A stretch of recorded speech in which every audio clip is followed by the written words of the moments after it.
મહુવા તાલુકાના નિહાલી ગામે દિવસોથી દીપડો આંટા ફેરા કરતો હતો, જેથી વન વિભાગે ભગત ફળિયા માંગ પાંજરું ગોઠવ્યું હતું. મારણની લહાઈ માંગ દીપડો તો આવ્યો અને પાંજરે પુરાયો.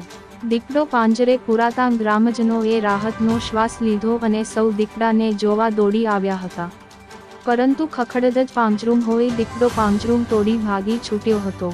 સ્થાનિકોએ વન વિભાગને પણ જાણ કરી હતી.